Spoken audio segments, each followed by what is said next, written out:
الله وبركاته نحمده ونصلي على رسوله الكريم أما بعد أعوذ بالله من الشيطان الرجيم بسم الله الرحمن الرحيم قل إن الفضل بيد الله উপস্থিত শ্রদ্ধেয় সম্মানিত যাবতীয় প্রশংসা সেই মহান আল্লাহ তাআলার জন্য যিনি আমাদেরকে একত্রিত হওয়ার তৌফিক দান করেছেন তাই সকলে বলো আলহামদুলিল্লাহ। আজকে আমি আপনাদের সামনে যে বিষয়টি নিয়ে আলোচনা করতে চলেছি সেটি হলো আল্লাহর অস্তিত্ব সম্পর্কে সংক্ষিপ্ত বিবরণ। عن أبي هريرة رضي الله تعالى عنه قال قال رسول الله صلى الله عليه وسلم قال إذا قتل أحدكم أخاه فليجتنب الوجه فإن الله خلق آدم على صورته। আবু হুরায়রা রাদিয়াল্লাহু তাআলা বর্ণিত রাসূল সাল্লাল্লাহু আলাইহি সাল্লাম বলেন, যদি তোমাদের কেউ কোনো ব্যক্তিকে মারধর করে তবে যেন সে তার মুখের উপরে না মারে, কেননা ফাইন্নাল্লাহু খালাকা আদম আলা সূরাতি, আল্লাহ তাআলা আদম আলাইহিস সালামকে তার নিজের আকৃতিতে সৃষ্টি করেছেন।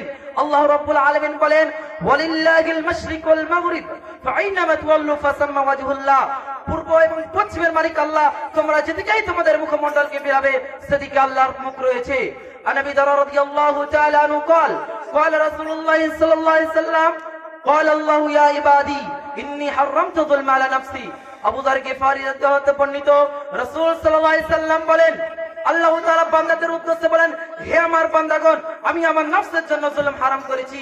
عن ابي هريره رضي الله تعالى عنه قال قال رسول الله صلى الله عليه وسلم قال يضحك الله إلى رجلين يقتل أحدكم الآخر يدخلان الجنة يقاتل هذا في سبيل الله فيقتل ثم يشهد الله على القاتل فيستشهدوا। আবু হুরায়রা থেকে বর্ণিত রাসূল সাল্লাল্লাহু আলাইহি সাল্লাম বলেছেন, আল্লাহ তাআলা দুই ব্যক্তিকে জান্নাতে থেকে হাসবেন, এক ব্যক্তি অপর ব্যক্তিকে শহীদ করে, তারপর যে শহীদ করেছিল সে ইসলাম গ্রহণ করে আল্লাহর পথে জিহাদ করে সে শহীদ হয়। এই দুই শহীদ যখন একসাথে জান্নাতে প্রবেশ করবে আল্লাহ তাআলা হাসবেন।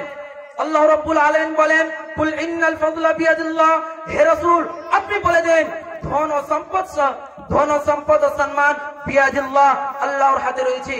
আল্লাহ রাব্বুল আলামিন বলেন, ফাসুবহানাল্লাযী বিয়াদিহি মালাকুতু কুল্লি শাইইন ওয়া ইলাইহি তুরজাউন, পবিত্রতা বর্ণনা করি সেই মহান আল্লাহ যার হাতে রয়েছে সকল বিশ্বের ক্ষমতা। عن ابي هريره رضي الله تعالى عنه قال قال رسول الله صلى الله عليه وسلم قال يضحك الله الى رجل يقتل احدكم الاخر انا ملك عين ملك الارض।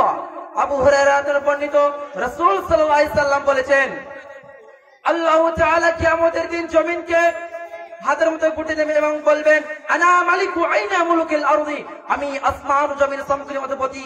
যারা পৃথিবীতে নিজেদেরকে বাদশা বলে বহু কিছু করেছিল, আজ তারা কোথায়? সর্বশেষে আল্লাহ রাব্বুল আলামিনের কাছে দোয়া করি, আল্লাহ রাব্বুল আলামিন যেন আমাদেরকে শোনার চাইতে বলার চাইতে বেশি বেশি করে আমল করার তৌফিক দান করুন, আমিন। আসসালামু আলাইকুম ওয়া রাহমাতুল্লাহি ওয়া বারাকাতুহু।